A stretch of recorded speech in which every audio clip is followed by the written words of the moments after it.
Parto ni sa atong video mga katribo, no? Kay doon na ning comment dire. Willie Fair lumantam nga good morning, no? Atong basahon. Good morning, no?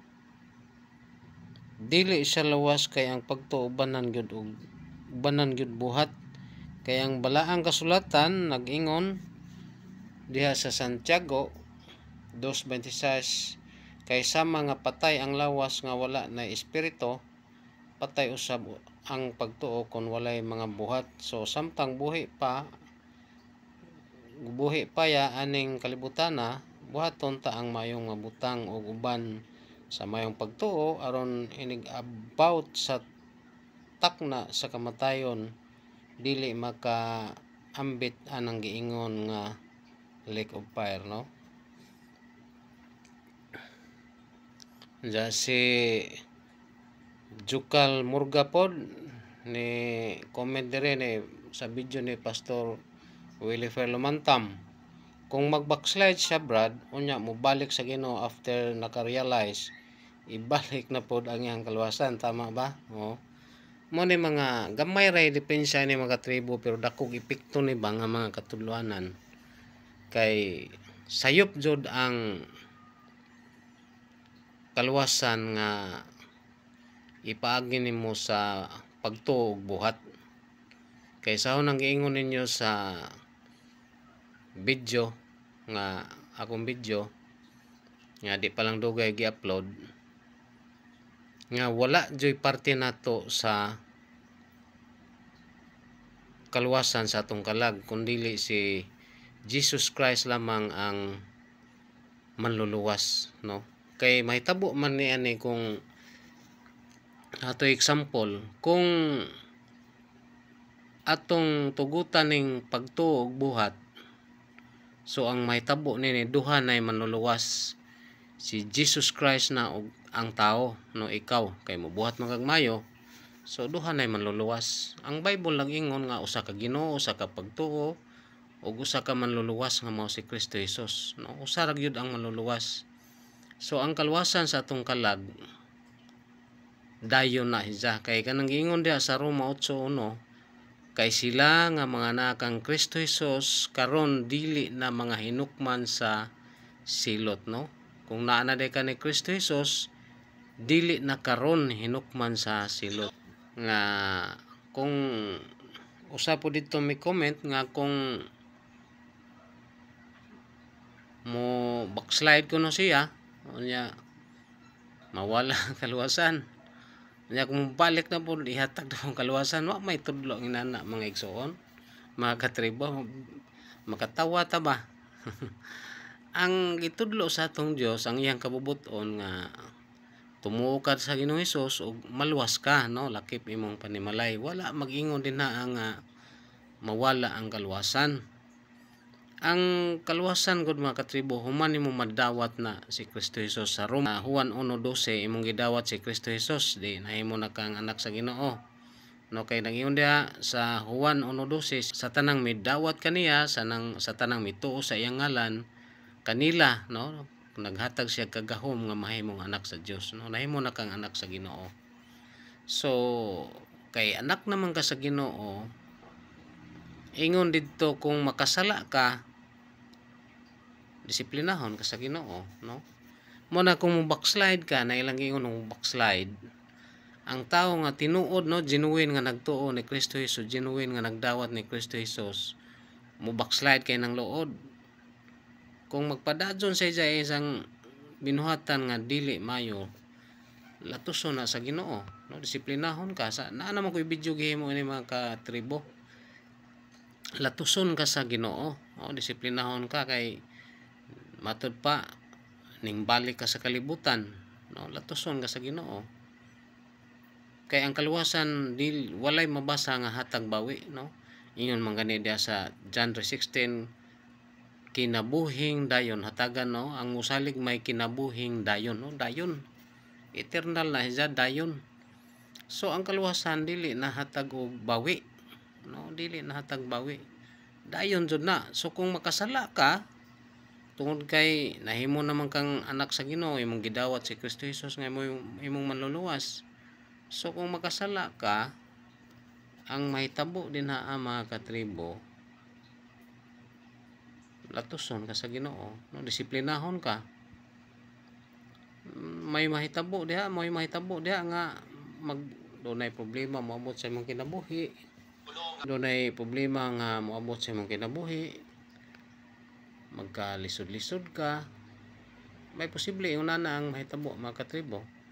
Or kung dili nagadug ka, mulala na ang problema nga padayon nga jud ka nga matod pa termino nila backslide, wa may gitawag og backslide sa Bible god kana bang nimbalik ka sa kalibutan, no, nimbalik ka, nagpagasa ka, nagbuhat kag dili na tarong. May posible nga kuhaon ka sa Ginoo mga katribo, no, kay natay bersikulo nga mabasa diha sa Corinthians mo nang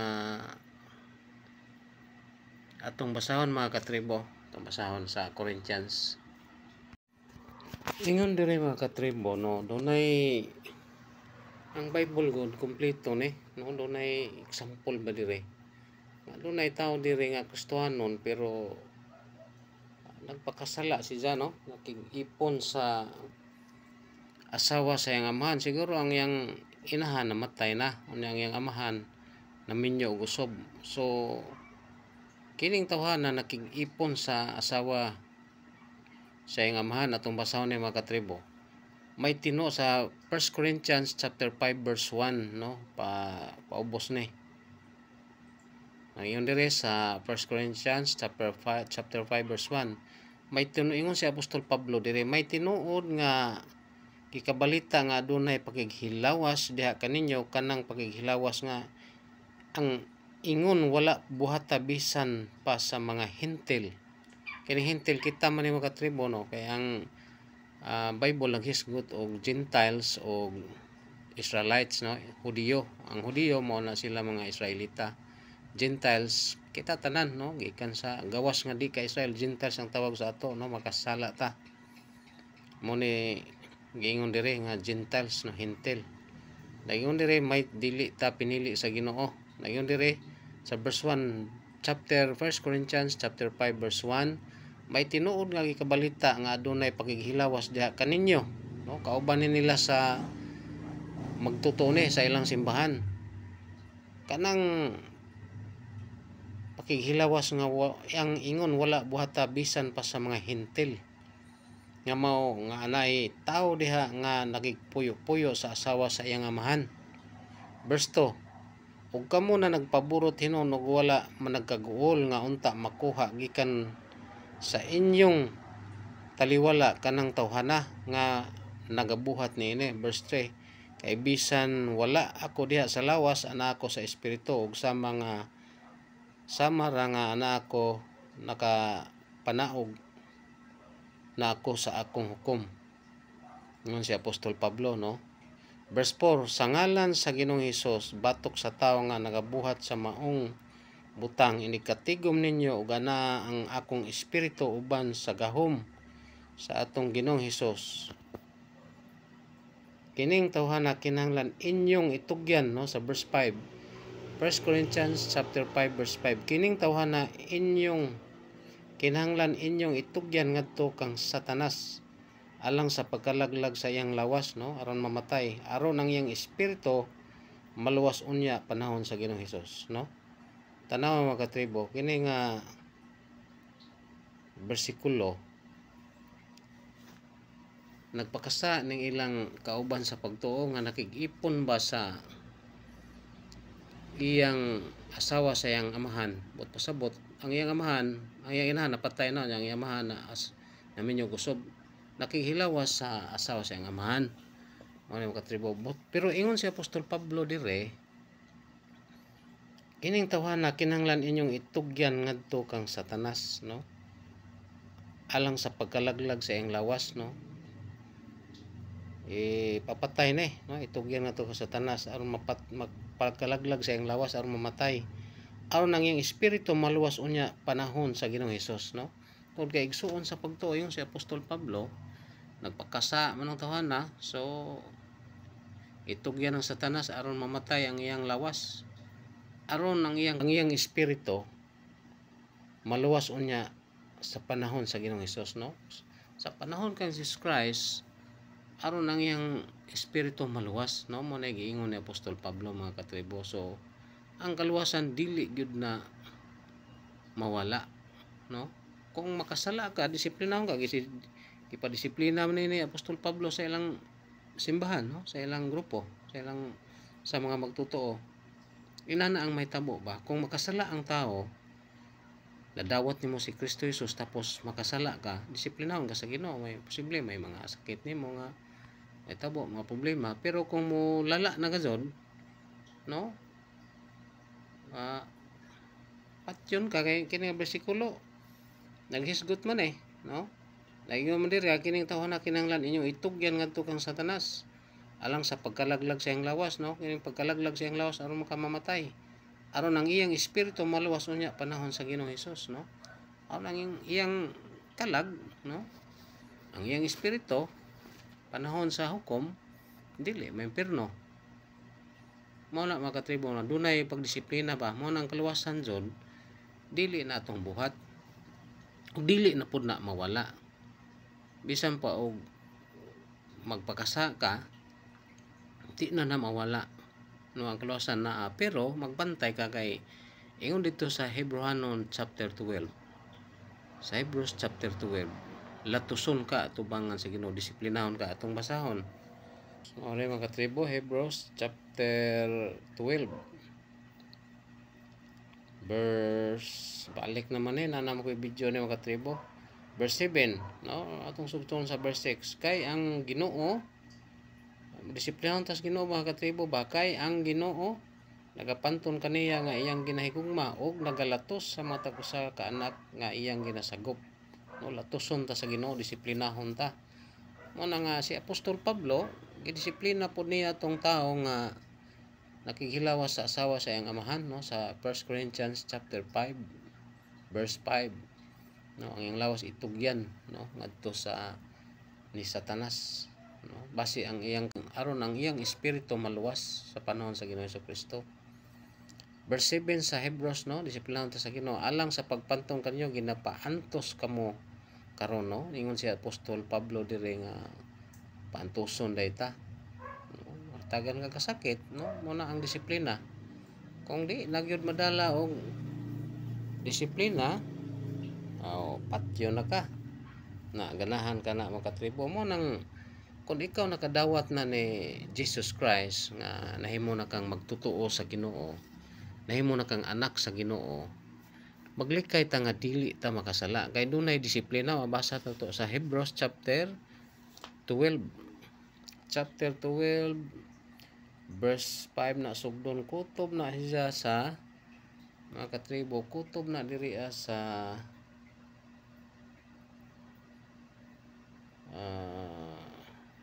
verse 11, verse 5 to 11.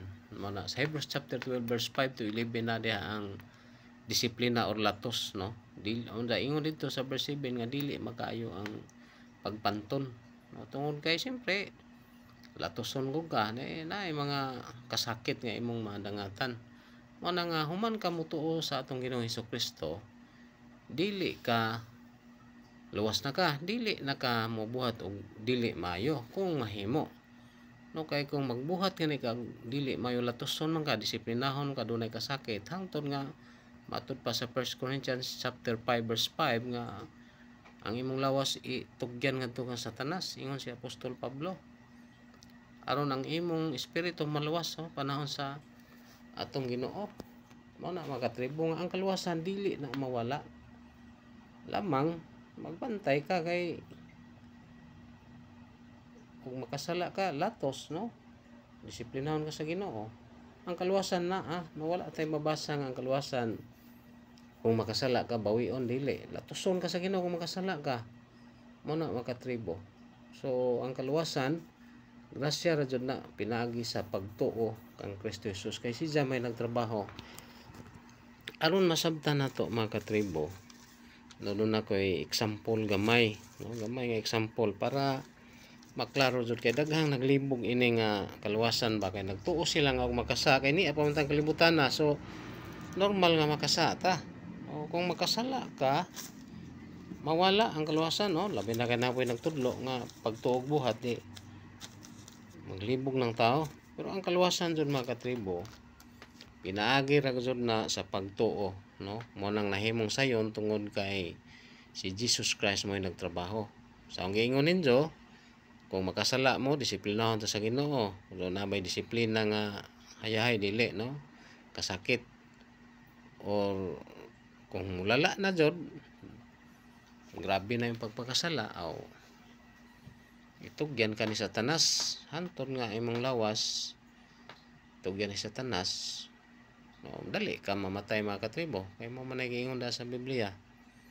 Ang kaluwasan gud mga katribo tong kalagway labot jud atong binuhatan. Atong buhatan og video ng buhat nga naiganti ana. Naay mga bersikulo ana nagpamatuod nga ang buhat naiganti na atong buhatan na.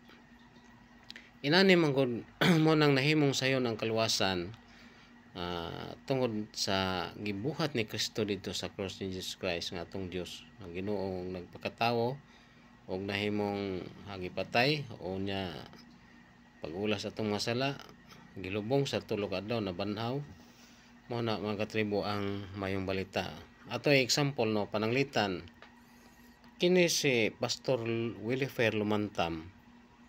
Pananglitan ha, nagpahuwam ni og kwarta. Pahuwam ni og kwarta ba? Pananglitan mo ni inani ang sitwasyon kay Jesus Christ ug sa tao. Ato example naman ehemplo ba. Si pananglitan kay si Pastor Willifer Lumantam nagpahulam og kwarta no Divina Dilinya, no? Moy ni Salvas Divina Dilinya. Palitan si Pastor Willifer Lumantam nagpahulam og kwarta ni Divina Dilinya. Pahulam si Pastor Willifer ni Divina Dilinya og 1 million, no? Dako ng 1 million. So gipahulam si Divina Dilinya tungod kay nagkasabot sila nga mo ni yung saad, mo ni porsyento, mo ni pastor ana bay kuno binulan porsyento. So si Pastor Willifer tungod kay kwartahan ipahulam nila si Divina Dilinya. So doon na utang si Divina Dilinya. Karon sa ginegosyo ni pananglitan lamang ba ginegosyo na Divina Dilinya ang 1 million na kwarta nga iyang nahuam ni Pastor Lumantam Willifer. Karon na bankrupt ang negosyo ni Divina Dilinya tungod kay miagi ang pandemic. So dili makabayad si Divina Dilinya, no? For example lamang nato ni ba. Karon gis nanukot ni si Pastor Willifer. So ang himuo ni Pastor Willifer kay dili man wala may kabayad si Dilinya, no? Dako ko nang katida 1 million de papriso ni si Dilinya kay wa may kabayad, no? Labi na kay dako niya kantidad. So ni ay tawo nga madyo og binuhatan no masimbahon sa Ginoo kini si Salvacion Madera, no? Example lamang nato ni ba. Moingon si Salvacion Madera nga naluoy man ko nimo ter, ako na lang bayaran si Pastor Willifer kay aron dili ka mapreso, no? Moingon si Salvacion Madera, ako na lay bayad pero nya libre lang na. So si Divina Dilinya ang iyang utang nga 1 million ni Pastor Willifer gibayaran ni Salvacion Madera. So wala na utang si Divina Dilinya kang Pastor Willifer kay gibayaran naman ni Salvacion Madera, no? Ingon pa jud Salvacion Madera nga ako na lay bayad sister nya ayaw na lang bayri, hatag lang na nako nimo tungod kay naluoy kanimo. So unsa may mahitabo ni Divina de Linya, napabay siya utang ni Pastor Williper? Wala na, kay gibayaran na ni Salvacion Madera. Inana ba ang sitwasyon na to, mga katribo? Diha kang Kristo Jesus, nakasala ta. Diha sa atong Diyos Amahan, nakasala ta. Tungod sa atong sala sa Diyos Amahan, ang atong destinasyon unta, maimperno ta, gibayaran ni Jesus Christ. No? Gibayaran ang atong sala. So, gibayaran ni Jesus Christ ang atong sala. So, ang atong sala, wala tayo sala. Ang atong sala kaniadto karon og kanang moabot pa, gibayran na ni Jesus Christ, no? Jesus paid it all. Mao pud sa nahitabo sa kang Pastor Willifer nga nakautang si Divina de Linya, gibayran ni Salvacion Madera nga libre ra ang kwarta nga gibayad, wa na pabayra si Divina de Linya. So nalipay si Divina de Linya kay gibayaran ni Salvacion Madera. So unsa mahimuon ni Divina de Linya nga to kang salbasyon? Magpasalamat siya tungod kay imbis mapriso unta si Divina de Linya, magpasalamat siya ni Salvacion Madera kay gibayaran, no? No, dako ijang pasalamat. Mabuta diha sa atong Ginoo, mga katribo. Pasalamat ta kay Jesus Christ, no? Mubuhat tag mayo dili aron maluwas tungod kay ang atong mga sala gibayran na ni Jesus Christ. No, mao pud na ang nahitabo kang Divina de Linya, no? Wala na siya utang.